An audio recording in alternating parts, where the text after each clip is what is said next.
उन चीज़ों में डालने वाले कौन है? माता पिता ही हैं। वो थोड़ी भी चीज़ में कोल्ड ड्रिंक ला रहे हैं। जब भी हम कोई काम करते हैं, अच्छा काम करते हैं, हमारी ग्रोथ बढ़ती है। हम सोचते हैं दूसरे पर काम करें, नहीं, हमारी ग्रोथ बढ़ रही है। क्योंकि अगर तुम खाली मार्शल आर्ट सिखाते भी उतना ही अर्न कर सकते थे, सभी लोग कर रहे हैं। लेकिन तुम कहाँ पहुँचने वाले हो? तुम अपना भविष्य देखो, कितनी चीज़ें तुम्हारे पास होंगी। तो ये आज क्योंकि पहली मीटिंग है बच्चों तुम्हारे साथ, तो ये जीवन जो होता है 70-80 साल का, बहुत कुछ जानने के लिए, बहुत कुछ, और बहुत छोटी चीज़ों में हमें फंसा दिया जाता है। वो परिवार की भी शिक्षाएं हैं, स्कूलों की भी है कि तुम्हें धन कमाना है, मकान बनाना है, तुम्हें गाड़ी लेनी है, बच्चे पैदा करना है, फिर उनकी शादी करना है, ये जीवन समझते हैं बहुत अच्छा जीवन। सारे रहस्यों से हम लोग चूक जाते हैं। जीवन में बहुत कुछ है जानने के लिए, लेकिन तुम्हें सब कुछ ही दांव पे लगाना पड़ता है। लेकिन तुम आखिर में बहुत कुछ पाते हो, इतना पाते हो, बहुत आत्मसंतुष्टि मिलती है। लेकिन छोटी छोटी चीज़ों में तुम जिन लुभावनी चीज़ों में फंस जाते हो, उसमें खींचतान, जो 80% लोग हैं समाज के, वो केवल एक दूसरे की कपड़े, पैर खींच के, हाथ खींच के, कंधों पे चढ़ के आगे बढ़ रहे हैं। सब एक दूसरे के, जिसका दांव चला उसने एक दूसरे के ऊपर सिर पे चढ़ गया, फिर नीचे वाले का फिर दांव लगा, उसने सिर नीचे कर दिया, उससे ऊपर चढ़ गया। ये जीवन है, इसी को खुशी मानते हैं अपनी, कि यही खुशी है। बस अब देखो हम जीत गए, फिर किसी ने खींचा, फिर ईर्ष्या कर ली, फिर अब हम जीत गए, फिर ईर्ष्या कर ली, ये चल रहा है। लेकिन एक मार्ग बहुत सुंदर है, प्रेम का मार्ग।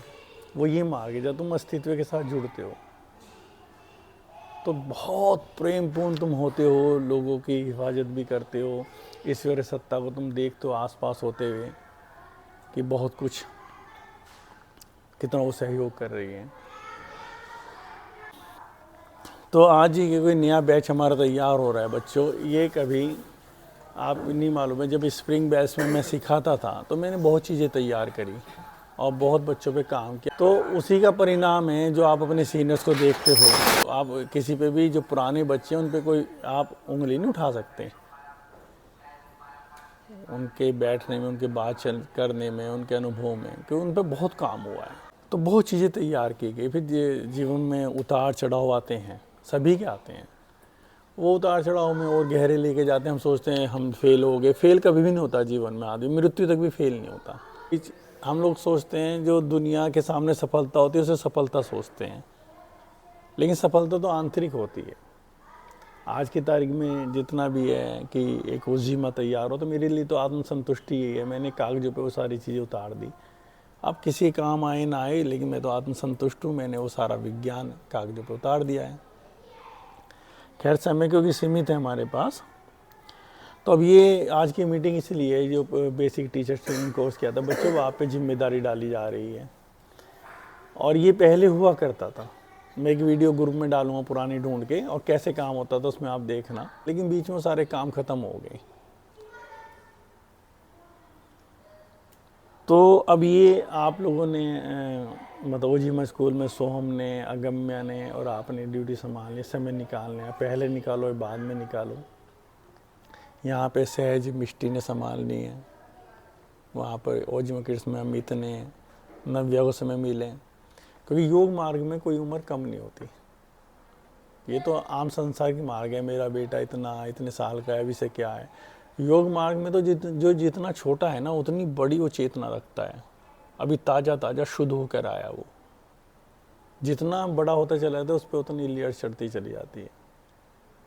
तो नव्या है तो ये नस्ल जो छोटी है, हो सकता है हमसे बहुत गहरा जानती हो, ठीक है ना। तो ये जब भी बच्चा हमारे यहाँ एडमिशन लेता था, ये फॉर्म दिए जाते थे उसको। और ये बहुत बड़ा काम है, कल को तुम्हें सेंटर्स चलाने हैं। देखो ओजीमा का सबसे बड़ी बात ये रहेगी बच्चों, देखिए जब आप पढ़ाई करके निकलते हैं, आप कोई ना कोई जॉब चाहते हैं, और काफ़ी लोग डिप्रेशन में इस कारण से है, जॉब उन्हें नहीं मिल पाती,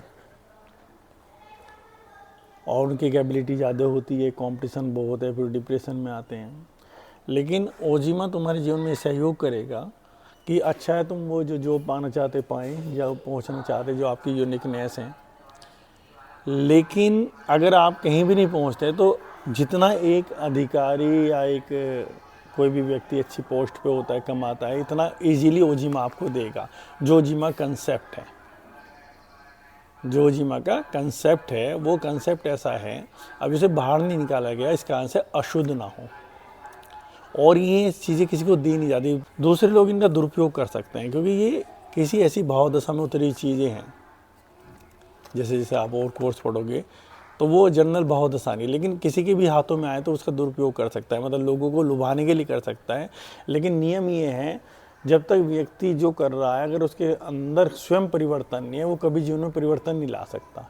तो लुभा कर, क्योंकि सब लोग बहुत ऊपरी तल पे जीते हैं, तो ऊपरी तल पे जीते हैं, मम्मियाँ हैं, पापा देखेंगे ये तो बहुत अच्छा कॉन्सेप्ट है, वो पैसा देंगे उनको, अब एडमिशन कराएंगे,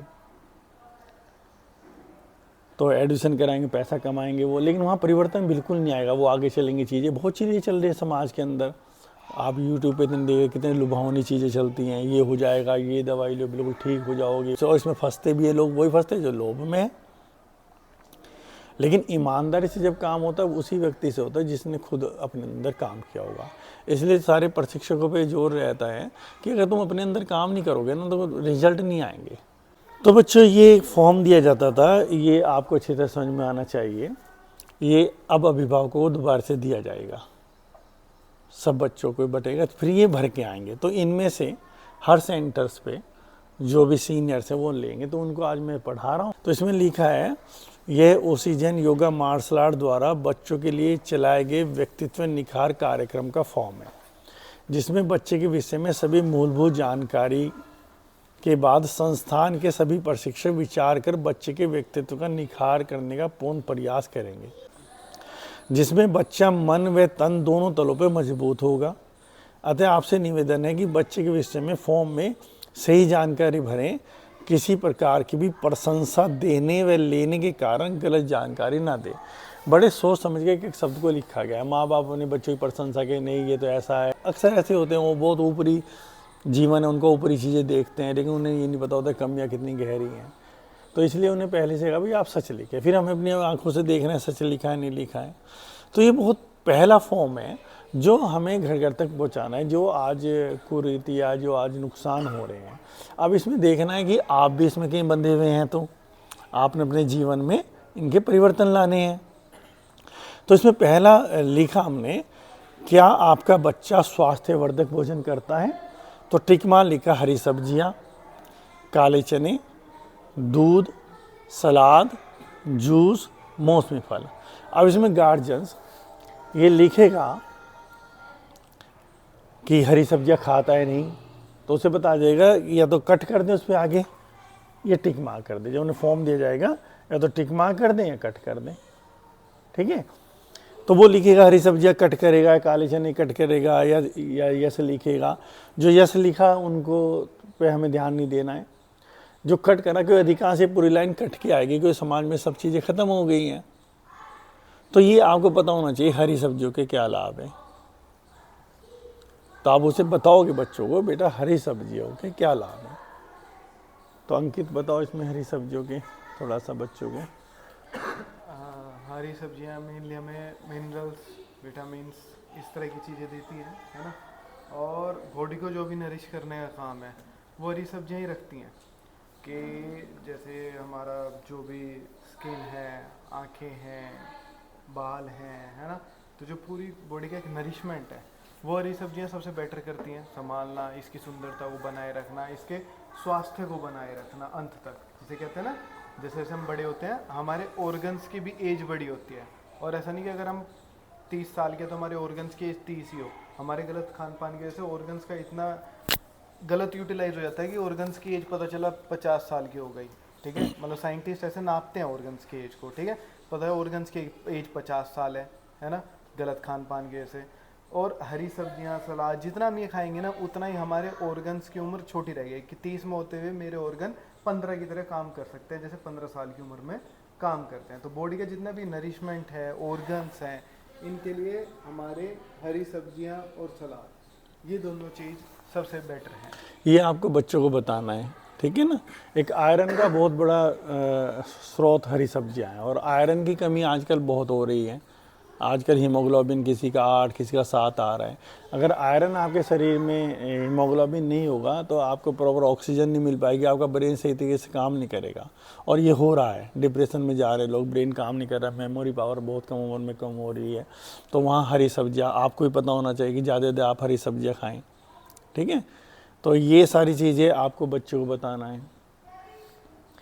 दूसरी चीज़ है काले चने।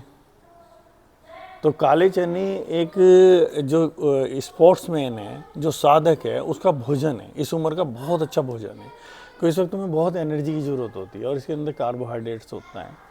तो आजकल बच्चे बाहर की चीज़ें खा रहे हैं, तुम्हें बताना है, चाउमीन, बर्गर, ये सब चीज़ें खाते हैं, वो ख़त्म करने अपने आप को। मतलब ये जो आप अभी भी लोग देख रहे हैं 60, 70, 80 साल की उम्र तक जी रहे हैं, तो पुराना खाया हुआ है उनका जो हम। लेकिन जो अब जनरेशन पैदा हो रही है, वो जिस तरह से तैयार हो रही है, बहुत लंबा जीवन नहीं जिएगी, वो जी ही नहीं सकती, क्योंकि सब लोग बेहोशी में काम हो रहा है। तो ये आपके अंदर, क्योंकि और जितने भी स्पोर्ट्समैन हैं उनको एनर्जी चाहिए, और एनर्जी जो सबसे ज़्यादा मिलती है हमें कार्बोहाइड्रेट से मिलती है, और कार्बोहाइड्रेट इसमें चने में बहुत होता है। इसलिए शुरू से ये जितने भी बॉडी बिल्डर्स हुए, पहलवान हुए, उन्होंने काले चने को बहुत महत्व दिया है। लेकिन और इसका अच्छा तरीका होता है इसे अंकुरित करके खाना, रात को भिगो देते हैं और सुबह वो अंकुरन निकल जाते हैं, तो और उसमें ताकत बनती है। प्रोटीन इसमें बहुत ज़्यादा होता है, जिसकी हमें ज़रूरत होती है। प्रोटीन की भी ज़रूरत होती है। हमारे शरीर की सारी सेल्स है ना प्रोटीन से बनी हुई है।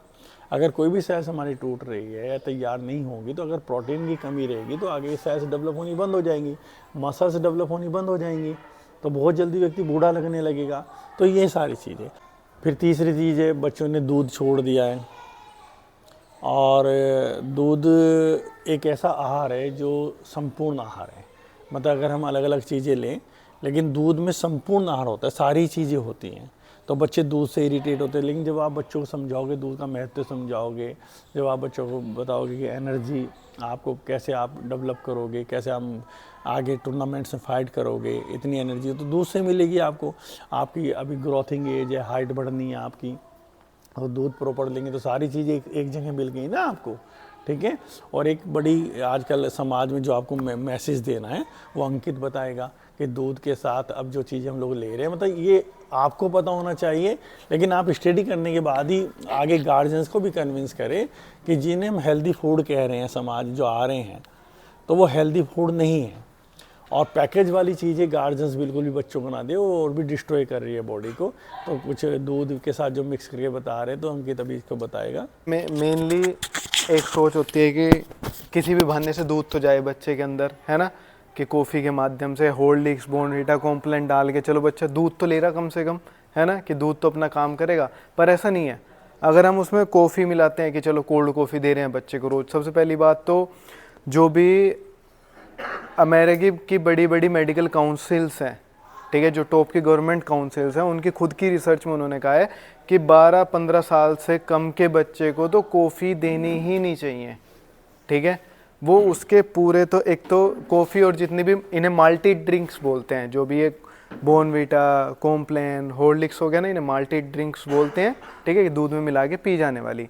सबसे पहली बात, ये हेल्थ ड्रिंक्स नहीं है, जैसे ही बताया जाता है कि टोलर, स्ट्रोंगर, शार्पर, है ना, इससे आपको और विटामिन मिलेंगे, ये मिलेगा, वो मिलेगा, ठीक है। उसमें होते हैं, थोड़े बहुत होते हैं, पर जिस तरह से वो होते हैं ना, वो आपकी दूध की क्षमता को भी ख़त्म कर देते हैं। वो आपके दूध में जो कैल्शियम है उसको नहीं आप बच्चे की बॉडी को एब्जॉर्ब करने देंगे, कि बच्चे की बॉडी कैल्शियम को एब्जॉर्ब नहीं कर पाएगी, ठीक है। अब कैल्शियम एब्जॉर्ब, अब उसकी तो बढ़ती एज है, हड्डियाँ ढंग से नहीं बढ़ेंगी, हड्डियाँ मजबूत नहीं होंगी, विटामिन डी सही से एब्जॉर्ब नहीं कर पाएगी उसकी बॉडी, है ना, विटामिन डी भी नहीं एब्जॉर्ब कराए। और ये दोनों चीज़ें बहुत ज़रूरी हैं एक बढ़ते बच्चे के लिए, ठीक है। तो जितनी माल्टी ड्रिंक्स हैं, कॉफ़ी हैं, ये ना तो इन दोनों चीज़ों को कभी भी एब्जॉर्ब नहीं करने देगी, बल्कि नुकसानदायक है। दूसरा, इनमें हॉर्लिक्स, कॉम्प्लान, ये सब है, इसमें शुगर कंटेंट बहुत ज़्यादा होता है, ठीक है। जहाँ एक बच्चे को रोज़ 25 ग्राम पूरे दिन में टोटल शुगर लेनी चाहिए, इसमें एक सर्विंग में ही आप कम से कम 12 से 15 ग्राम शुगर आ जाती है। अब इतनी शुगर एक टाइम पे आप लोगे, ठीक है, आपका इन ब्लड में एकदम से शुगर स्पाइक होगा, इंसुलिन वो तो एक अलग है, चलो पैंक्रियाज और लीवर का तालमेल बिगड़ेगा और आने वाले समय में डायबिटीज़ की समस्या बढ़ेगी। और दूसरा क्या है, जो इसमें एडिड शुगर्स हैं, शुगर जितना आप लोगे, है ना, ये साइंटिफिक है, रिसर्चेज में कि शुगर कंटेंट जो इनमें होता है, ये वाला शुगर कंटेंट जितना आप बॉडी को दोगे उतना ही आपका खुद ब खुद मन नहीं करेगा हरी सब्जियां खाने का, सलाद खाने का, नेचुरल चीज़ें खाने का आपका बिल्कुल मन नहीं करेगा। आप और उस ट्रैप में फंस जाओगे कि और मीठा, पैक्ड फूड। जब भी पैक्ड फूड की एक बार लत लग जाती है ना तो लगी जाती है।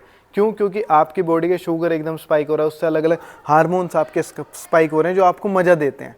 ठीक है, तो ये सारी डिज़ाइन ही इस तरह से करी जाती हैं कि आपको इन चीज़ों की लत लग जाए, साइंटिफिक होती हैं पूरी। ठीक है, 2024 में हमारी इंडियन गवर्नमेंट ने बैन करा सभी ई कॉमर्स वेबसाइट्स को कि आप अपने यहाँ ये बॉर्नवीटा कॉम्प्लेक्स को हेल्थ ड्रिंक की कैटेगरी में नहीं रख सकते, क्योंकि हेल्थ ड्रिंक के जो पैरामीटर्स हैं उन पे खरे नहीं उतरते हैं। ठीक है, अब ये नहीं दे सकते तो क्या करें, बच्चा प्लेन दूध नहीं पी सकता, उसके जगह हम बादाम अखरोट का पाउडर बना लें, पिसवा लें उसको, बादाम अखरोट के पाउडर को हम दूध में मिला के बच्चों को दे सकते हैं। ठीक है, खजूर होते हैं, ठीक है, खजूर हैं, उसका पेस्ट बना के दूध में मिक्स करके दे सकते हैं। थोड़ी मेहनत लगेगी पर बच्चों के जीवन बच जाएंगे जो उनको बड़े नुकसान है। अभी बल्कि अगर और समय होता तो आपको और डीप से बताते कि ऑर्गन्स को कैसे ख़राब करते हैं ये। और खुद इंडियन मेडिकल एसोसिएशन का कहना है कि आने वाले समय में बच्चों को डायबिटीज़ जैसी गंभीर समस्या होंगी। अब यंग जनरेशन में ये आनी शुरू हो गई है। ठीक है, और 56% कारण इसका हमारा ये जो पैक्ड फूड और ये सारी चीज़ें हैं, ये कारण है। ठीक है, वो आपने स्टडी करनी है बच्चों, इतने से काम नहीं चलेगा। और आपको एक बहुत बड़ा काम दिया जा रहा है और आप इससे विकसित होंगे और जीवन को समझेंगे, जीवन क्या है। ठीक है ना, तो ये खाली यहीं ख़त्म ना हो जाए जो अंकित ने बातें बताई। अब आप जाकर उसको सर्च करें, एक डायरी लेकर उस पर नोट करें और बहुत बड़ा काम आप इस पे पृथ्वी पे करोगे जो जीवन दे पाओगे लोगों को। तो जैसे कॉफ़ी का है तो आपके है ना बच्चे, एक है एड्रिनल ग्लैंड। जो एड्रिनल ग्लैंड्स का काम क्या है, मतलब हमारे पास कई ग्लैंड्स हैं और ग्लैंड्स के हमारे पास वो स्राव छोड़ती हैं। स्राव छोड़ती कैसे? जिन केमिकल्स की हमें ज़रूरत पड़ती है किन्हीं भी चीज़ों में, तो वो बैलेंसिंग के लिए वो ग्रंथियाँ वहाँ से स्राव छोड़ देती है और हमें ठीक लगता है, हार्मोन छोड़ती है। ठीक है, तो एड्रिनल ग्लैंड्स का काम है केवल विषम परिस्थितियों में ये अपना स्राव छोड़ती है। वो कैसी विषम परिस्थिति होती है? कोई हमारे पीछे तलवार लेके भाग रहा है, कहीं हम जंगल में, कहीं कोई जानवर हमारे पीछे लग गया है, हमें भागना है, तो हमारी शक्ति बहुत बढ़ जाती है, तो छत पे से हम कूद जाते हैं। तो वो सारी शक्ति जो मिलती है हमें एड्रिनल ग्लैंड से मिलती है। जब ताइक्वांडो में भी या मार्शल आर्ट में भी जब फाइनल खेलते हैं तो एड्रिनल ग्लैंड्स में जितनी शक्ति है आपकी, उतनी शक्ति से आप खेल पाएंगे। समझ में है ना। लेकिन जो कॉफ़ी है, ये रिसर्च की बात आ रहा हूँ, कॉफ़ी आपकी जो कहते हैं ना, आप सब जगह जितने बच्चे पढ़ रहे हैं, ये आपको पता होना चाहिए, आपको बताना भी है, उनको पता है कि जागने के लिए कॉफ़ी चाहिए, तो हमसे कॉफ़ी पी लेते हैं, उन्हें बड़ी तरोताज़गी लगती है। लेकिन वो कॉफ़ी जो पावर ले रही है ना, वो एड्रिनल ग्लैंड से ले रही है। कॉफ़ी सीधी जो चोट करती है एड्रिनल ग्लैंड को करती है, एड्रिनल ग्लैंड से वो पावर ले लेती है, हमें बड़ा तरोताज़ा लगता है। लेकिन हमें ये नहीं पता हम जीवन के लिए कमज़ोर हो रहे हैं। तो धीरे धीरे जैसे एड्रिनल ग्लैंड्स कमज़ोर होगी हमारी, उनके स्राव डिस्टर्ब होंगे, तो हमारी किडनी बैठनी शुरू हो जाएगी। और किडनी बैठेगी तो किडनी कैसी है, जो अगर किडनी बैठी तो हमारा आत्मविश्वास बिल्कुल ख़त्म हो जाएगा, हमारे अंदर साहस नहीं रहेगा, क्योंकि जो साहस देती है किडनी देती है। और विषम परिस्थितियों में जब हम हॉस्पिटलाइज्ड होते हैं कभी और बेहोश होते हैं तो किडनी हमें संभालती है। जिस व्यक्ति की किडनी कमज़ोर होती है वो बहुत लंबे समय हॉस्पिटल में सर्वाइव नहीं कर सकता। जब वो अनकॉन्शियस होता है, डॉक्टर दवाई कर रहे हैं, तो उस वक्त जो शक्ति उसको देते हैं वो किडनी देती है। तो ये छोटी छोटी चीज़ें हमें पता होनी चाहिए। किडनी अगर आपकी मजबूत है, आप 1 महीना भी हॉस्पिटल में रहें तो आप वापस आएंगे। किडनी अगर आपकी मजबूत नहीं है तो आप बहुत लंबा समय सर्वाइव नहीं करेंगे। तो किडनी को ख़त्म कर रही है। दूसरी क्या है कि जो अंकित ने बताया कि जो एक्सेस शुगर ले रहे हैं वो लोग हमें दे रहे हैं पैकेज के द्वारा, तो एक्सेस शुगर के लिए बार बार पैनक्रियाज को इंसुलिन छोड़ना पड़ेगा, बार बार उसको बैलेंस तो करेगा। पैनक्रियाज का क्या काम है कि जो शुगर है वो आपके ब्लड में नहीं जानी चाहिए। जो शुगर जो आपके लिए ज़रूरी होती है, शुगर ब्लड में नहीं जानी चाहिए। शुगर आपकी सेल्स को मिलनी चाहिए, सेल्स को चाहिए एनर्जी। समझ में आ रहा है ना। और जैसे ही शुगर जाएगी वो एकदम से ब्लड में मिक्स होगी, तो क्या करता है पैनक्रियाज, क्या करता है आपकी बॉडी में एकदम इंसुलिन छोड़ेगा, इंसुलिन उसको सब सेल्स की तरफ कर देगा कन्वर्ट, ब्लड में नहीं जाना पड़ेगा, तो हम शुद्ध रहेंगे और सेल्स को हमें ताकत मिलेगी। शुगर के पेशेंट को क्या होता है, उसके ब्लड में शुगर चली जाती है तो ऑर्गन्स खराब होने शुरू हो जाते हैं, इधर से कमजोरी आनी शुरू हो जाती है कि जो शक्ति उसे सेल्स को मिलनी थी वो ब्लड में चली गई। जब इंसुलिन को बार बार ये काम करना पड़ेगा तो धीरे धीरे इंसुलिन वो पैनक्रियाज आपका कमजोर पड़ना शुरू हो जाता है, तो इसे बोलते हैं डायबिटिक। वो व्यक्ति डायबिटीज होने लगा, लेकिन डायबिटिक क्या हुआ, हमने उसे इतना ज़्यादा परेशान करा कि बार बार रात दिन सुबह शाम वो इंसुलिन छोड़ रहा है। इसलिए यहाँ ये भी आहार विज्ञान में जुड़ जाता है, जो हम पूरे दिन खाते रहते हैं, ठीक है ना। आज समाज में देखा बच्चे पूरे दिन खा रहे हैं तो पूरे दिन वो इंसुलिन मतलब पैनक्रियाज को काम करने के लिए मजबूर कर रहे हैं, और फिर वो बाद में छोटे छोटे बच्चे डायबिटिक हो रहे हैं। उसका एक तरीका था कि वो अगर हम लोग बहुत मेहनत करते हैं तो पसीने से और हमारी एनर्जी भी शुगर को काटती थी। पहले बहुत मेहनत होती थी, बच्चे खेलते थे, कूदते थे, बड़े लोग साइकिल चलाते थे, हर वक्त हाथ पैरों से ही काम था, तो इतना खा लेते थे, कोई प्रॉब्लम नहीं है। अब काम तो बिल्कुल नहीं हो रहा है और ऑर्गन्स को काम करना पड़ रहा है, तो ये नुकसान हो रहा है। तीसरी चीज़ है सलाद। सलाद बहुत ज़रूरी है, मतलब जानकारों का जो वैज्ञानिक हैं, आहार विज्ञान पे जो काम करते हैं, उनका कहना है कि 50% तो हमारी कच्ची सब्जियाँ ही होनी चाहिए, क्योंकि उसमें प्योर रूप में एनर्जी होती है, प्योर रूप में प्राण होता है। जैसे वो पकता है उतनी पावर उसमें नहीं रहती, तो सलाद का ज़्यादा सेवन होना चाहिए आपके खाने में, कच्ची सब्जियों का। आपका आधा है, कहते हैं कि 75% पेट तो आपका सलाद से भरना चाहिए, 25% आप पका ले लें टेस्ट के लिए, लेकिन इतना ना हो तो सलाद आपके लिए होना चाहिए, ठीक है। ये आपको बच्चों को बताना है, सलाद बिल्कुल नहीं खा रहे बच्चे ज़्यादा से ज़्यादा कच्ची सब्जियाँ खाएं, और वो कब खाएंगे, जब आप शुरू करेंगे। आप देखेंगे अगर आप खाली कच्ची सब्जियाँ लेते तो बहुत एनर्जेटिक। अभी इतनी प्रॉब्लम्स हैं अनवर, अगर प्रॉब्लम्स है आप प्रयोग करके देख लो, 10 दिन 15 दिन आप खाली सलाद पे रहो और आप देखेंगे आपके शरीर क्या हो गया, सारी बीमारियां चली गई केवल क्योंकि जो हम भोजन ले रहे हैं, भोजन को पचाने के लिए बहुत ताकत लगानी पड़ रही है, आंतों को भी, पूरे शरीर को। हमने मान लो छोले चावल ले लिए, ये नहीं गलत है लेना, आप ये ले रहे तो बहुत ताकत लग रही है, उनको डाइजेस्ट करने में ताकत नहीं लग रही है, और वो एनर्जी दे रहे हैं, ये एनर्जी ले रहे हैं हमारी, समझ में आ रहा है ना।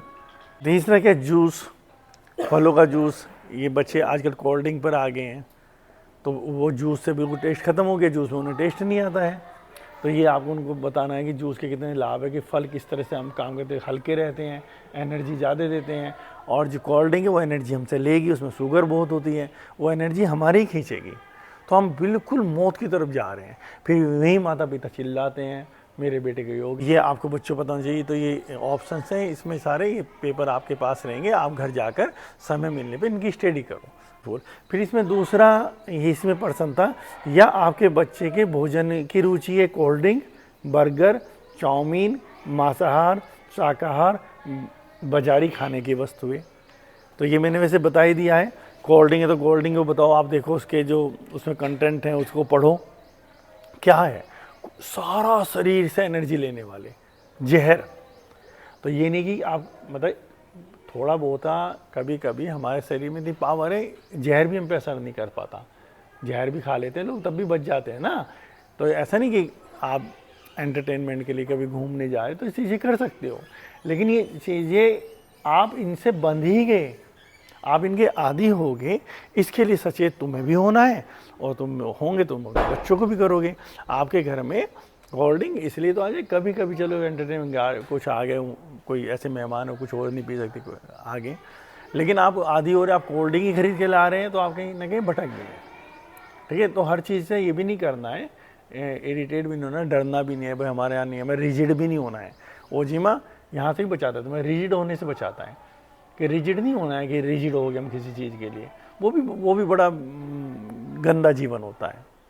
उसके लिए लोग डिस्टर्ब होते हैं, मालूम मैं कोल्ड ड्रिंक नहीं पीता, अब यहाँ बैठे हैं सारे, अब मैं यहाँ पर टीचर हूँ, आपके घर पर आया हूँ, नहीं मैं कोल्ड ड्रिंक नहीं पीता, अब वो कोल्ड ड्रिंक मंगा रखे सबके लिए, मैं कोल्ड ड्रिंक नहीं पीता, वो बेचारा जा रहा है सर तो कोल्ड ड्रिंक, वो जूस लेने जा रहा है कड़ी धूप में। तो ये रिजिडनेस है, सेंसिटिवनेस इतनी होनी चाहिए, हर चीज़ का थोड़ा थोड़ा एक्सेप्ट कर लो, नहीं ठीक है यार इतना कुछ नहीं है, बच्चों ने व्यवस्था करी कोल्ड ड्रिंक ले लेते हैं, बाकी आदि नहीं होने। तो ये तुम्हें समझना है, फिर तुम्हें लोगों को जीवन को सिखाना है।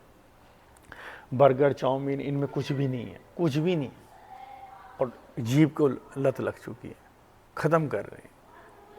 ठीक है, मांसाहार शाकाहार, आप इस्लाम से ही बैठे हैं यहाँ पर, लेकिन मांसाहार दोनों तरीके से। एक तो ये है, इसको विज्ञान को समझना है। आप गति कर करके यहाँ तक आए हैं, आप पेड़ पौधों के रूप में रहे हैं, चेतना आपकी, फिर पशु पक्षियों के रूप में रहे हैं, और पशु पक्षियों से आप यहाँ इंसानी उस तक आए हैं, यानी पशु पक्षी रह के आ चुके हैं। जो आपके अंदर क्रोध है, जो आपके अंदर हिंसा है, ईर्ष्या है, ये वहीं की है। जब आप पशु थे, जब तुम्हें अपने खाने के लिए लड़ना पड़ता था, छीनना पड़ता था, जैसे कुत्ते हैं, शेर हैं, झपट्टा मारेंगे, उसी वक्त की ये मेरी जगह है, कोई आ ना जाए, लड़ते हैं वो चीज़ें आज हमारे अंदर हैं। तो मनुष्य योनि में इनको ख़त्म करनी है हमें। अब हम मनुष्य हो गए, अब हम आत्मा से जुड़ गए, तो अब इन्हें ख़त्म करनी है। ठीक है, लेकिन अगर हम अभी भी मांस खाएंगे, तो मांस क्या है, एक मन ले रहे हैं हम लोग, एक मन। किसका मन? आप मुर्गा ले रहे हैं, तो मुर्गे का मन आप अंदर ले रहे हैं। वो मुर्गा जो चीज़ें करता है अपने साथ, जो उसकी साइंस है, उसका मन तैयार हो रहा है। अगर हम बकरा ले रहे हैं, तो बकरे का एक मन तैयार हो रहा है, उसका एक मन है। आप तो इतनी ग्रोथ करके इंसान बने, आप दोबारा से बकरा होना चाहोगे क्या? ये सब चीज़ें वहाँ ज़रूरी हैं। ऐसे नहीं, इस्लाम नहीं, बहुत हिंदू लोग भी खाते हैं और पहाड़ी लोग भी खाते हैं, पर ये चीज़ें ईश्वर ने मतलब ऐसी व्यवस्था है परम सत्ता की कि मनुष्य बहुत बड़ी उपलब्धि है उसकी, कि मनुष्य जिंदा रहना चाहिए। अगर प्रकृति सब उसके लिए है, लेकिन उसका दुरुपयोग हो गया। इस्लाम में भी लिखा है कि उन बड़े आसानी से कह देते हैं इस्लामिक लोग, नहीं ये तो हमारे लिए है, उसमें लिखा है हमारे कुरान में, प्रकृति हमारे लिए। लेकिन हमें ये भी देखना चाहिए कि क्या हमारी ज़रूरत है। ठंडे इलाकों में इन चीज़ों की ज़रूरत थी, जब इतना धान पैदा नहीं होता था, ये सब चीज़ें नहीं पैदा होती, तब इतनी इन चीज़ों की ज़रूरत थी। अगर आप कहीं भूखे हैं, कुछ भी हो गए, तो आप इनको ले सकते हैं। आप बीमार हो गए हैं, तो बहुत जगह कहा जाता है इस चीज़ को ले लो, तो आपका बॉडी जल्दी से हरकत में आ जाएगी, गर्म चीज़ है। लेकिन वो क्योंकि आप जिंदा रहें, तो यहाँ पे किसी को बात देता नहीं, यहाँ पे केवल समझ विकसित करी जा रही है। फिर दूसरी बात, हम कैसे किसी को मार सकते हैं, हमें उस उच्चतर चेतना तक जाना है जो सबका डिफेंस करती है। हमारे घर में छोटे छोटे कुत्ता कुत्ती पलते हैं, उनका बच्चा होता, हम देखते हैं, देखो अपने बच्चे को ढूंढ रही है। अब एक बच्चा निकल गया बाहर, अब उसे कोई खरीद के ले गया, चला गया। अब उस माँ को सोचिए तो कल तक था, मेरा बच्चा कहाँ गया? उसके दर्द को महसूस करो, वहाँ तक महसूस करो। यार कैसे हम किसी की माँ को किसी के बेटे से, किसी के बेटे को किसी की माँ से अलग कर सकते हैं? जब इस तल से सोचोगे तो चीज़ें छूटेंगी, अन्यथा नहीं छूटेंगी। तो यहाँ ना तो किसी को मना करा जा रहा है, ना किसी को हाँ करा जा रहा है। यहाँ पे आपके जीवन को परिपक्व किया जा रहा है कि आप बेहोशों की तरह मत जियो, आप देखो उसकी ज़रूरत है या नहीं है। तो ये मांसाहार कोशिश करो, नहीं शाकाहार रहो, तो क्योंकि चेतना को आपके विकास करना है। मांसाहार के पीछे एक डॉक्यूमेंट्री आई थी नेटफ्लिक्स पे, तो उसमें उन्होंने रिसर्चेस करके ही बताया था कि अगर आप मांसाहार करते हो तो आप अपने 60% हार्ट की डिसीजेज होने के चांस आपको बढ़ जाएंगे। ठीक है, 60% चांस आपके बढ़ रहे हैं मांसाहार करने से, आप स्पोर्ट्स में हो। और ये मिथ फैला था कहाँ से? जब 1900 के दौर में या उससे पहले, जब ये पोल्ट्री वगैरह का बिजनेस होना शुरू हुआ था, तब उन्होंने ये चलन बना दिया था कि आपको ये खाना पड़ेगा, बॉडी बनानी है तो ये खाना पड़ेगा। ठीक है, मतलब गेम्स वगैरह होते हैं ना, ओलंपिक्स हो रही है तो ये खाना पड़ेगा, तब आप अच्छा करोगे। तो वो एक इंडस्ट्रियलाइजेशन था उस चीज़ का, इसलिए वो करा गया था। और अब धीरे धीरे जैसे रिसर्चेज हो रही, डॉक्टर्स ने रिसर्चेज करी, और उस नेटफ्लिक्स पे सीरीज़ है, उसमें है भी ये कि उन्होंने स्पोर्ट्समैन्स पे करी 2 हफ्ते तक, एक को नॉन वेज दिया, एक को वेज दिया, उनके रोज़ ब्लड के सैंपल्स लिए। ठीक है, रोज़ की उनकी परफॉर्मेंसेस चेक करी। तो जो प्लांट बेस्ड थे वो ज़्यादा हेल्दी थे, ब्लड में उनके क्लोटिंग नहीं थी, थिकनेस नहीं थी, ब्लड लेवल उनके सही थे, और उनकी परफॉर्मेंस भी अच्छी थी। और वहीं दूसरी ओर जो नॉन वेज पे थे, उनमें थोड़ा आलस्य होना, किसी भी मेहनत को करने थोड़ा ज़्यादा जोर लगाना, ये सारी चीज़ें उनके अंदर मतलब उन्होंने महसूस करे। ब्लड रिपोर्ट्स भी उनकी उतनी अच्छी नहीं आई जितनी उनकी आई थी। फिर कई उन्होंने एथलीट्स दिखाए जो पूरी तरह से इन रिसर्चेज को करने बाद वैगन हो गए, जिसमें ओलंपिक गोल्ड मेडलिस्ट भी थी, एक साइकिलिस्ट। वो कह रही जब से मैंने नॉन वेज छोड़ा और मैं सिर्फ वैगन हो गई, कि मतलब डेयरी प्रोडक्ट्स भी यूज़ नहीं करती वो। ठीक है, सिर्फ प्लांट्स पे है कि मैंने देखा कि 20% मेरी क्षमताएं बढ़ गई। और वैगन होने उसने ओलंपिक में गोल्ड भी निकाला। ऐसे ही जो कहते हैं कि बॉडी बिल्डिंग में जुड़ता है, तो वो देखें तुमने जो हैवी वेट उठाने का कॉम्पिटिशन, कौन कितने ज़्यादा। तो वर्ल्ड में उसने रिकॉर्ड बनाया था बंदे ने, तो उसने लिखा कि मैं वैगन हुआ तब से मेरी क्षमताएं बढ़ी हैं, और वैगन होते हुए उन्होंने वो रिकॉर्ड तोड़े हैं काफ़ी। और एक है ना, निरीक्षण करो अपनी आंखों से, है ना। किसी भी संप्रदाय से जोड़ने का हमें कोई मतलब नहीं, हमें निरीक्षण करना है, समझ पर करना। हाँ, हमारे तर्क के अनुसार तुम्हें भी कोई तर्क मिल जाए, मेरे ख्याल से मांसाहार आपके यहाँ भी होता है ना, होता है ना। हाँ, आपको कोई तर्क मिल जाए तो हमें लाओ, हम उस पर डिस्कस करेंगे, उसकी हम लोग स्टडी निकालेंगे कि नहीं जी ऐसा नहीं है। लेकिन आप देखोगे ये चीज़ें आप कहीं ना कहीं नीचे की तरफ जा रहे हैं, चेतना के तल पे भी नीचे जा रहे हैं और शरीर के तल पे भी नीचे जा रहे हैं। तो ये सब बाज़ार की चीज़ें हमें ज़्यादा अवॉइड करनी, पैक्ड चीज़ें बिल्कुल अवॉइड करनी। कोशिश करो घर में ही अपने नाश्ते बने तुम्हारे, चने को भूनो, चने को भून के खाओ, घरें चीज़ें, बाहर की चीज़ों को ज़्यादा अवॉइड करो। तुम करोगे ना तब तुम कहते हो अच्छे लगोगे, ठीक है। अब इसमें तीसरी लाइन यहाँ पे लिखता है बच्चे का स्वभाव। इसमें लिखा है आपका बच्चा स्वभाव भावुक है, क्रोधी है, ईर्ष्यालु है, झगड़ालू है, गुमसुम रहना है, फालतू बोलना है, नाराज़गी से खाना छोड़ना है, फेंकना है। तो वो टिक मार्क करेगा कि अगर भावुक है तो उसको बैलेंस्ड करना है, आपको उसको बताना है जीवन में भावनाएं तो होनी चाहिए, भावनाएं मानवता है, अब भावनाओं से ऊपर उठना योग है, भावनाओं से नीचे रहना जानवर है, भावनाएं मानवता है और भावनाओं से ऊपर उठना योग है। यानी भावनाएं तो हों पर इतना भावुक होना कि आप उसके नुकसान ही हो आपको जीवन में, तो उसके लिए भी आपको जागृति लानी पड़ेगी कि मैंने ऐसा कर दिया तो इस कारण से कर दिया, तो फिर हम उसका भुगतान कर रहे हैं। तो उसे बच्चों को भी समझाना इतना भावुक होना भी ठीक नहीं है। अगर तो भावुक है, बहुत ज़्यादा सेंसिटिव है, तो आप धीरे धीरे इसको सर्च करेंगे अपनी तरह स्टडी से ना, हमसे पर्सन करेंगे, अपने विषय में भी सोचेंगे। अगर आप बहुत भावुक हैं तो इसे बहुत बड़ा गुण ना समझे, गुण है ये। जानवर से आप पूछे हैं तो आपको दर्द दिख रहा है किसी का, लेकिन आप इतने भावुक हैं कि आपको फ्यूचर ही नहीं दिख रहा है कि इसके परिणाम क्या होंगे। एक आदमी आपसे बार बार उधार मांग रहा है, फॉर एग्जाम्पल ऐसे आते हैं ना किससे, तो एक बार हमने साथ दी, 2 बार साथ दिया, 3 बार साथ दिया उसका, लेकिन उससे यार इसको उधार क्यों मांगता है, इसकी प्रवृत्ति यानी कि कुछ करना नहीं चाह रहे हैं, ये करना ही नहीं चाहता, करेगा मेहनत करेगा, तो आप तो हम उसे निठल्ला बना रहे हैं उसका सहयोग कर करके। समझ में आ रहे हैं ना। तो उदाहरण के लिए बताएं, क्रोधी है तो क्रोध का बताना है, क्रोध से उसे क्या क्या नुकसान हो सकते हैं। क्रोध सबसे पहले आपके लीवर को लेके बैठता है। जो क्रोध की एनर्जी है, जो आपने कैंप में सीखा, वो लीवर को लेके बैठती है। लीवर हो तो उसका डाइजेशन जाएगा, और डाइजेशन जाएगा जब खाना कुछ पचेगा नहीं तो उसके सारे ऑर्गन्स जाएंगे। और क्रोध में भी सबसे ज़्यादा बुरा क्रोध कौन सा है आपके लिए? कुड़ने वाला।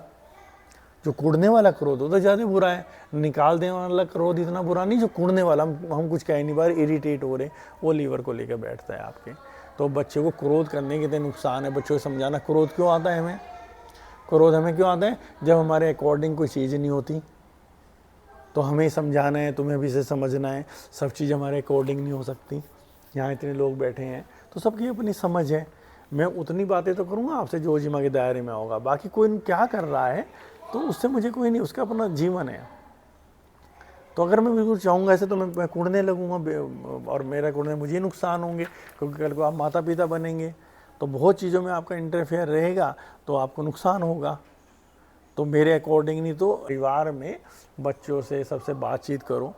कहीं पर हम सही होते तो बच्चों को बताना, देखो बेटा आप बताओ हम कहाँ गलत हैं, तो बच्चे आपकी बात मानेंगे। कहीं पर बच्चे सही होते हैं तो हम सुनेंगे हाँ बच्चा तो सही कह रहा है। जब अपने कुलू देगा, अपने कारण बताएगा इन चीज़ों के कि ये कारण है मेरे, मैं ये इसलिए करता हूँ, तो हो सकता है वो बच्चा सही हो। तो हम कुड़ने से बच गए ना।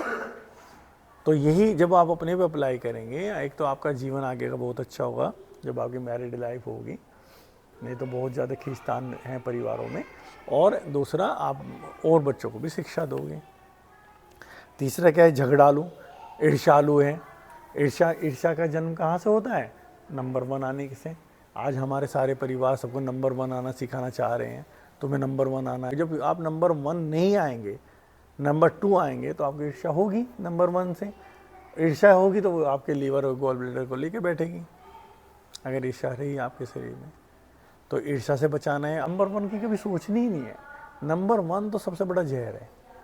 अरे आप अपने आप में नंबर 1 है, आप संतुष्ट है तो इससे सबसे नंबर 1 है आप। बाकी परफॉर्मेंस इसलिए करें क्योंकि आपने एक लक्ष्य बना के अपने आप को विकसित करना है कि आपको टारगेट लेना पड़ेगा कि उससे विकास लूँगा मैं, पर टारगेट वो तो हमारा आधार नहीं है। तो ईर्ष्या का कारण आपको समझ गए, तो बच्चों को बताना है, अगर वो दिखते हैं ईर्ष्यालु है, ईर्ष्या क्यों करते हो आप, बेटा वो आगे निकल रहा है, उसकी मेहनत है, आप भी मेहनत करो। और कोई ज़रूरी थोड़ा ये है आप आगे नहीं निकल रहे, आप में वो टैलेंट हो सकता है, उसको उसके टैलेंट का एहसास कराओ। कोई ज़रूरी नहीं जिस रेस में सब दौड़ रहे आप उसमें आगे निकलेंगे, आप किसी और रेस में आगे निकल सकते हो। हर व्यक्ति पे अपना अलग टैलेंट है, ठीक है। गुमसुम रहना, बच्चे का आएगा वो चुप चुप रहता है, तो माँ बाप को भी समझाना है कि एक तो बच्चों का स्वभाव होता है, स्वभाव के प्रतिकूल न चलाएं। वो चुप चुप रहता है, उसका एक स्वभाव है, लेकिन उसे बच्चे को समझाना है बेटा बैलेंस्ड होना है। गुमसुम रहना अच्छी बात है, लेकिन थोड़ा हमें एक्टिवेट भी रहना, क्योंकि जीवन जो चलता है संतुलन से चलता है, आपको बैलेंस्ड होना ज़रूरी है। और बाकी वो गलत नहीं है वो गुमसुम रह रहा है तो, ठीक है। फालतू बोलना, बहुत से बच्चे बहुत फालतू बोलते हैं, माँ बाप लिखेंगे और टिक मार करेंगे, तो आपको बताना फालतू बोलने के कितने नुकसान है। एक तो इतनी एनर्जी हमारी निकलती है, हम जितना ही बोलते हैं तो एनर्जी निकल रही है हमारी, वेस्टेज निकलनी है, तो कम से कम अच्छे शब्दों में तो निकले। जब आदमी बोलने की आदत पड़ जाती है तो उसे कंट्रोल ही नहीं रहता, फिर झगड़े का कारण बनता है। जिसे बोलने आदत पड़ेगी तो बोलने आदत पड़ेगी, वही कारण झगड़े के बनते हैं। उसे चुप ही नहीं रहा तो कुछ ना कुछ बोल दे, दूसरे को बुरा लगेगा तो झगड़ा होगा, झगड़ा नहीं होगा तो मन मुटाव तो होगा ही, एक दूसरे के मन में ये तो बातें आएंगी कि खींचतान हो जाएगी अंदर खाने। तो जितना कम बोलेंगे हम, जितना शांत रहेंगे, उतना जीवन हमारा सुंदर होता है। ये तुम अभी जीवन में अप्लाई करो, घर पर कम से कम बातचीत, जरूरी बात है वो बोलो जो आवश्यक है, जो आवश्यक नहीं क्या बोलना, ठीक है। तो बहुत बहुत झगड़ों से बच जाते हैं आदमी फालतू बोलने से, ठीक है। तो जी मैं आपको इस तरह की शिक्षा दे रहे हैं। लोग होते हैं कहीं जरा सी बातें शिक्षा देना शुरू कर देंगे। आप कभी 3 लोगों में कोई आपसे प्रश्न पूछेगा, आप उत्तर भी नहीं देंगे, दूसरे देना शुरू कर देंगे। उन्हें इतनी आदत होती देने की। समझदार आदमी साइलेंट हो जाएगा, भाई उत्तर तो दे ही रहा है, देने दो इसे। ये चीज़ें होती हैं, तो तुम्हें साइलेंट ही रहना है, क्योंकि अगर वो उसमें इंटरेस्ट ले रहा है तो उसके मतलब का यार वो दे रहा तो दे रहा है। अगर वो व्यक्ति गहरा होगा प्रश्न पूछने वाला, फिर वो आपसे पूछेगा प्रश्न दोबारा जब मौका मिलेगा। अगर नहीं पूछेगा तो बस उसके लिए तो तुम साइलेंट रहो, क्योंकि ये प्रवृत्ति भी समाज सुधारना ये भी गलत प्रवृत्ति है, गलत तरह की शिक्षा हमको दी जाती है। समाज सुधारना खाली भाव होना चाहिए हमारा, ज़बरदस्ती नहीं होनी चाहिए। ये ज़बरदस्ती सुधारने वाले ना सबसे ज़्यादा नुकसान करते हैं जीवन में। आधी अधूरी जानकारी देते हैं, तो जैसे वीडियो से सुन ली, उस पर कोई रिसर्च नहीं कर देनी शुरू कर दी, तो तुम्हें उससे बचना है। तुम्हें उसके पुख्ता प्रमाण होने चाहिए तुम्हारे पास। फेंकना, खाना फेंकना, फेंक देते हैं, बच्चों ने समझाना है। भोजन का महत्व समझाना है। भोजन ईश्वर रूप है, अन्न ईश्वर है, ये तुम मानोगे। जब ईश्वर मानोगे, ईश्वर ही है वो अन्न है। अन्न ईश्वर का सबसे बड़ा रूप है, कि उसमें पूरा ईश्वर प्राण ऊर्जा उसके अंदर। वो नहीं रहोगे तो तुम नहीं रहोगे। तो उसे बताना है कि अगर आज आप इस धन को दुत्कारोगे, इसके परिणाम आते हैं, बहुत गहरे आते हैं, बीमारी के रूप में आते हैं। और ईश्वर ये खाना नसीब नहीं होता इन लोगों को जो भोजन का निरादर करते हैं, नसीब नहीं होता। खाना भी नहीं खा पाते, फिर वो ऐसी स्थितियों में फंस जाते हैं। ले तुमने निरादर करा, तुमने फेंका, तुमने से कुछ नहीं, ले खाना भी नहीं मिलने का तुझे, ऐसी स्थिति है। जब तुम अस्तित्व समझोगे, अब क्योंकि तुम भीड़ को देखते हो ना, हॉस्पिटलों में पड़े, डॉक्टर ने कहा आप ये खा ही नहीं सकते, आपने निरादर करा खाने का, आप खा भी नहीं सकते, खाओ, डायबिटीज है खाओ, पड़ो हॉस्पिटल में, ये खाओगे तो कैंसर है, बढ़ जाएंगी कैंसर सेल्स, तो तुम अपने आप पहुंच गए वहाँ पर। तो इस खाने का, इस भोजन का सम्मान करो, इसे इज्जत दो, ठीक है। ये उन बच्चों को तुम्हें समझाना है। फिर इसमें आपका बच्चा किस तरह के टीवी चैनल्स में रुचि लेता है, तो इसमें एक पर्सन ये भी है, तो आपको बताना है किस तरह के टीवी चैनल्स। तो वहाँ पर आपका ओजीमा में एक चक्राज में संगत का आया है कि संगत क्या है। संगत वो होती है जो हमें आगे बढ़ाती है। मित्र का अर्थ क्या है? मित्र का अर्थ क्या है? मित्र जो तिरा दे। तो संगत वो हो जो तुम्हें तिराए। ऐसे मित्र हो तुम्हारे जीवन में जो तुम्हें तिराए, जो तुम्हें आगे लेके चले। तो प्रश्न क्या था, किस तरह के टीवी चैनल्स, ये सारे मित्र हैं हमारे, ये पूरा अस्तित्व मित्र है। जो भी टीवी चैनल्स आप देखोगे वही तुम हो जाओगे, जो वीडियो तुम देखोगे वो तुम हो जाओगे। समझ में आ रहा है ना? टीवी चैनल्स केवल केवल टीवी, अब टीवी तो रहा नहीं, तो उस समय का बनाओ जब टीवी थे, मोबाइल इतने नहीं आए थे, है ना, 10 साल हो गए इस फॉर्म को बनाए, 15 साल। लेकिन अब मोबाइल कि क्या देखते हैं मोबाइल में, अब देखो तुम क्या देख रहे हो मोबाइल में। कोई भी ऐसी चीज़ मोबाइल में जो तुम्हारे मतलब की ही नहीं, जो वेस्टेज है, वो कुछ भी कह रहा है, आपको वहाँ रुकना ही नहीं है, एकदम से आगे करो। वैसे तो आदि ही नहीं होना, होना तो चाहिए ये मोबाइल इधर रखा रहे, आप मोबाइल को उठाओ ही ना। मोबाइल को तब उठाओ जब तुम्हें मान लो कोई डाइट से संबंधित चीज़ देखनी है, कोई तुम्हें खोज देखनी है, केवल ताकि तुम भर के वो निकालो, तब हुआ मोबाइल का सदुपयोग। और तुम मोबाइल देख रहे ये तो तुम भटक चुके हो पूरी तरह से, और बड़ी बड़ी बीमारियाँ दे रहा है ये। तो मोबाइल का सदुपयोग जब तुम भरो उसमें। मुझे अब ये जानना है कि कार्बोहाइड्रेट्स होता क्या है, प्रोटीन होता क्या है, मैं भरता हूँ, तो सदुपयोग हो गया मोबाइल का, अन्यथा कोई मोबाइल का सदुपयोग नहीं है। ठीक है, तो टीवी चैनल्स में रुचि लेता है, वो कौन से में लेता है, तो उसे बताओ कौन से देखने हैं, क्या देखना है वो देखे वो। फिर इसमें अगला है, माता पिता या परिवार में आए व्यक्ति को नमस्कार द्वारा सम्मान देना या कोई गुण अवगुण उसका। गार्जियन से लिखेंगे नमस्कार देता नहीं, तो उसका आपको नमस्कार की पूरी साइंस बतानी है। एक तो नमस्कार की साइंस है, जितनी बार भी हम हाथ जोड़ के नमस्कार करते हैं, जितनी बार भी हम बहुत श्रद्धा से करते हैं, आप देखना बहुत गहरी शांति उतरती है। क्यों उतरती है शांति? कि दोनों एनर्जी हमारी बैलेंस हो जाती है, बार बार एनर्जी हमारी डिस्टर्ब होती रहती है। अब मैं तेज बोल रहा हूँ तो दूसरी एनर्जी का प्रयोग कर रहा हूँ, जब मैं शांत बैठा हूँ दूसरी एनर्जी का प्रयोग कर रहा हूँ, लेकिन ये एनर्जी बार बार बैलेंस होनी चाहिए। जितनी बार भी हम हाथ जोड़ते हैं एनर्जी को हम बार बार बैलेंस कर रहे हैं, संतुलन आ रहा है। ठीक है, जब हम झुकते हैं तो इतना अच्छा लगता है, जब तुम झुकते हो मेरे आगे, तुम्हें कितना अच्छा लगता हो सर, तुम्हें खुद अच्छा लगता हो, मुझे थोड़ा चाहिए झुकना, लेकिन मैं भी अगर झुकता हूँ तो मुझे बहुत अच्छा लगता है। तो कितनी बड़ी शांति है। और जैसे ही हम झुकते हैं, एक होती है कॉस्मिक एनर्जी, तो कॉस्मिक एनर्जी हमारे अंदर प्रवेश करती है, इसलिए हर जगह झुकना सिखाया गया। वो कौन सा झुकना होता है? ये नहीं नमस्कार जी, इस झुकना नहीं है, झुकने मतलब झुकी गए, तो एकदम वो एनर्जी हमारे अंदर प्रवेश करती है। तीसरी साइंस क्या है बताने की, कि जब भी आप झुक के किसी को नमस्कार करते हैं तो वो कोई ये तो नहीं कहेगा आपको चल भाई पीछे हट, हाँ ठीक है, वो किसके मुंह से निकलेगा जीते रहो बेटा, आगे बढ़ो बेटा, कामयाब हो बेटा। तो ये एक एनर्जी है, ये जो फोटॉन्स निकल रहे हैं मुंह से, एनर्जी है, ये पूरा वायुमंडल में तैर रहे हैं, ये आपकी पूरा नक्शा तैयार कर रहे हैं। अगर आप बार बार ये सुनते हो ये तो बहुत बेकार है, ये तो बड़ा गंदा है, तो ये भी तैयार हो रहा है। ठीक है, तो ये सारी चीज़ें समझाने की, नमस्कार मुद्रा क्या होती है बार बार समझाओ। और ज़्यादा देर तक टीवी देखना है, देर से सोना, अब मोबाइल भी कह सकते हैं हम लोग, तो उसकी साइंस बतानी है उसको, अब आपको क्या नुकसान है।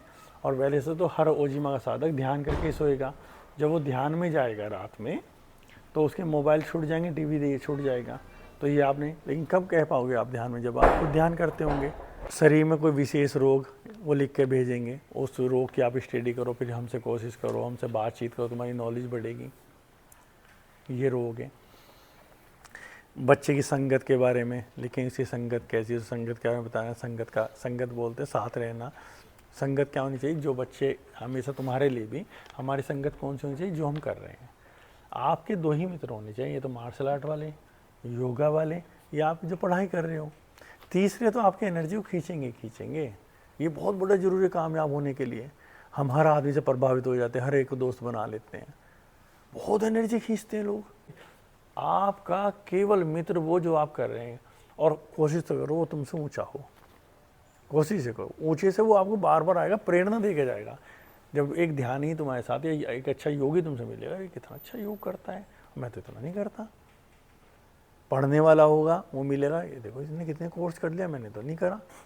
लेकिन तुम्हारा मस्ती वाला होगा, क्रिकेट खेलने वाला होगा, तुम मार्शल आर्ट कर रहे हो, क्या दे देगा तुम्हें क्रिकेट में? तुम्हारी एनर्जी भटकेगी, तुम उसकी भटकाओगे, तुम वो। तो मित्र वो हो जो तुम्हारा जो चीज़ तुम कर रहे हो, तो तुम्हारे तो समय सीमित हो जाएगा, और वो जो मित्र आएगा तो उसी बारे में डिस्कशन होंगी ज़्यादा। फिर इसमें नीचे लिखा कोई और बात आप प्रशिक्षकों के सम्मुख रखना चाहते हैं, तो वो जो भी लिखेंगे उस पर तुम्हें काम करना है।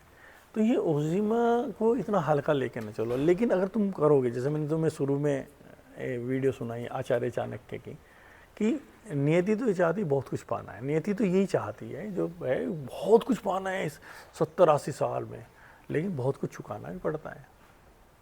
अगर तुम ऐसे ही रहे जीवन में कुछ नहीं पा के जाओगे, लेकिन अगर तुम जानना चाहते हो तो बहुत कुछ चुकाना पड़ेगा। और चुकाना कुछ भी नहीं, यही है अपने जीवन को बिल्कुल एक एनर्जी के साथ एक लगा। ठीक है, इतनी क्लियर हुई बात। इससे संबंधित किसी का प्रश्न हो कोई तो ये शुरू हो जाएंगे, क्योंकि मंडे में सब सेंटर पे बढ़ जाएंगे।